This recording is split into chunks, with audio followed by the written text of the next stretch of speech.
Today we talked about blasphemy and the laws in the Asia region. We had two very powerful testimonies touching on what is going on in Bangladesh and in Pakistan, mostly those two regions, and then also a little bit in Iran. Very powerful statements, and I do not want to take their voices away. I believe that people who are living in those areas should talk for themselves. Apart from that, we had the special rapporteur of minorities at the table as well, explaining a little bit about the international law and Article 18 and what that means. And then also going back to the third part of the article. And then I was there to bring a completely different angle to the discussion. I'm not somebody who's focusing on jurisprudence, but on morisprudence, meaning morals, ethics, and integrity, or simply put, the gray areas or moral dilemmas.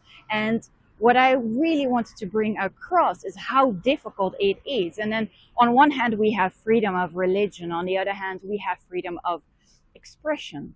Now, the best thing is to understand that freedom of religion, of belief, and freedom of expression or freedom in general or what have you is not against each other. In fact, it should enforce each other. But it's a big dilemma because the blasphemy laws are used perfectly, as it should, but they're also used to pressure minorities under the pretenses of using these blasphemy laws. Now, this was a central theme of today. And then the most important part of the discussion was, it's about coercion. Sometimes it's enforced even by governmental bodies.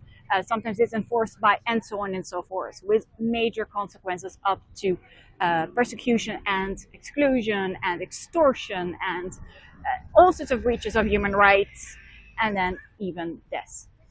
It's a major issue. Now, again, to go back to what I said before, I'm not here to take over the voices of other people who have skin in the game, actually in Asia, right? I am here to put the Asia context we spoke about today in a much larger context in the world, because there's a lot going on. So I do not want to take their voices. I want to bring something else to the table. Meaning, this whole discussion we had today should lead to a big insight. To make this point, I would like to quote the statistics, the findings of Statistica and parties such as World Economic Forum.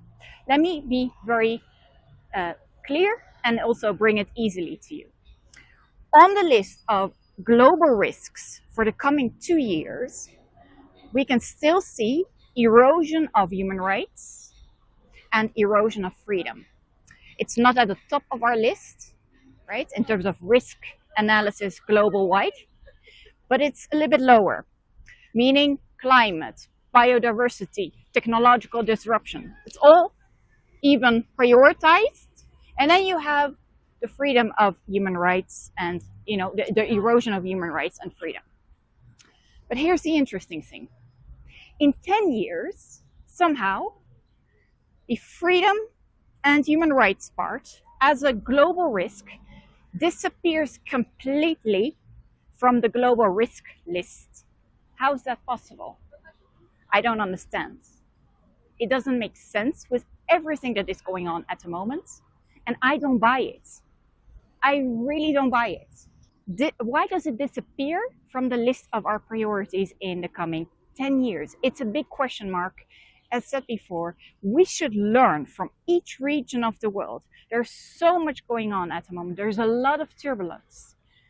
We see, for example, from Malaysia as an example, that Muslim countries can be different. They can coexist. They can live peacefully, right? They don't coerce anything. But other countries and other areas in the world, it does happen. And the realization that we need is that what is happening in the areas that we talked about today, again, Iran, Pakistan, and Bangladesh were central in our discussion today, it can easily happen in Europe. It can happen in the Netherlands. It can happen in Portugal. It can happen whatever. because those blasphemy patterns are not simply within a specific region and a specific border, end of story.